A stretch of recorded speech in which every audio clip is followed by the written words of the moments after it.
Day 5 na natin sa Masbate at ito na ang huling araw natin dahil babalik na tayo sa Manila. Umaga pa nga lang nagugupit na sila ng interior ng gulong dahil panali nila sa mga gamit. Nagkape na nga rin kami at nag-almusal na kami. Hindi ko na lang nabidyohan dahil naggayak na rin kami. Kailangan nga natin bumanse sa tamang oras dahil may tamang oras din sa pagsakay sa Roro patawid sa may Piyudoran, Albay. At paglabas nga namin dito sa main highway ng Uson, Masbate, dito na ihiwalay ang ating isang tropa dahil ang rorong sasakyan niya ay sa may Katayngan Ferry Terminal at ang tawid niya ay patungo sa may Kalbayog sa may Samar. Ingat sa biyahe mo, Papa Hill. Shoutout sa Babiano family, pauwi na po siya. At ang biyahe naman natin guys ay sa Masbate City lang dahil ang tatawirin lang natin ay Piyudoran sa may Albay. Dire-diretso nga lang yung biyahe natin dito guys sa tabing dagat. Madadaanan natin ng ilang bayan na dinaanan din natin nung unang araw natin dito sa may Masbate. Kaya talagang chill ride na lang tayo pabalik. Bumili pa nga si Madam Mayet ng bibingka rito sa may tabing kalsada dahil nagutom daw siya sa may long ride sa malapit. At kung mapapansin nyo dito guys ay medyo maitim na nga ang ulap at umaambon-ambon na. Kaya nga pagkarating namin malapit sa may Masbate Port inulan na kami ng napakalakas. Sakto nga lang siguro yung mga gala natin dito dahil nga magtatag-ulan na daw dito. At pagkarating nga natin dito sa may rotonda, dito na tayo kakaliwa patungo sa may Masbate Port. Huminto muna nga pala kami rito sa may Masbate Public Market para bumili ng mga tuyo. Para naman may pasalubong naman daw tayo pag uwi natin ng Pilipinas. Ay, Manila lang pala, Manila. Sorry po, sorry.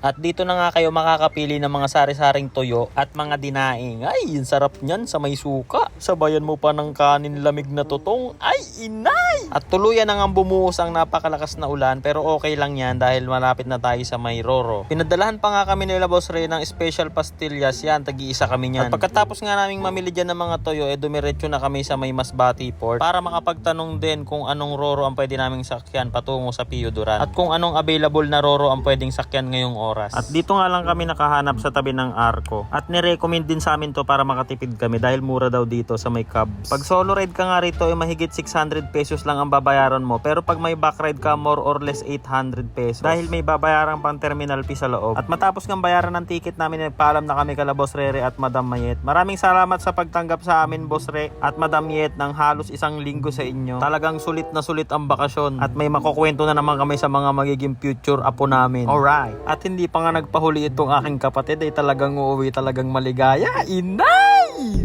Aray ko!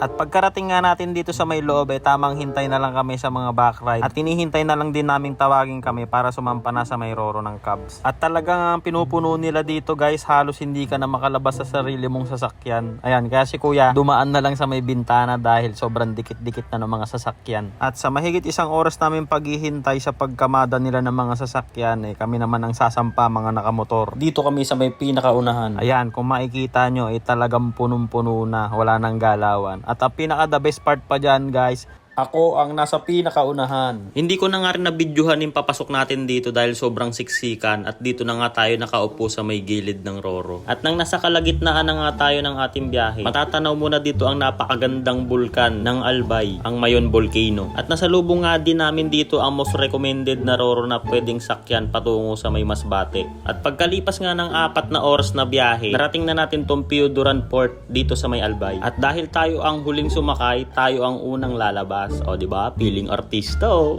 At nang makalabas nga kami sa may port ng Piyudoran nagpasya muna kami na dumiretso kami sa may Donsol, Sorsogon. Pupuntahan namin ang bahay ng kumare ni Ma'am Dali para doon na kami magpalipas ng gabi dahil sobrang sakit nga ng mga katawan namin sa kadahilan ng hindi nga tayo nakapagpahinga sa may Roro dahil sobrang siksikan. Ipinagtanong nga rin namin ang bahay ng kumare ni Ma'am Dali dito at natagpuan na rin namin.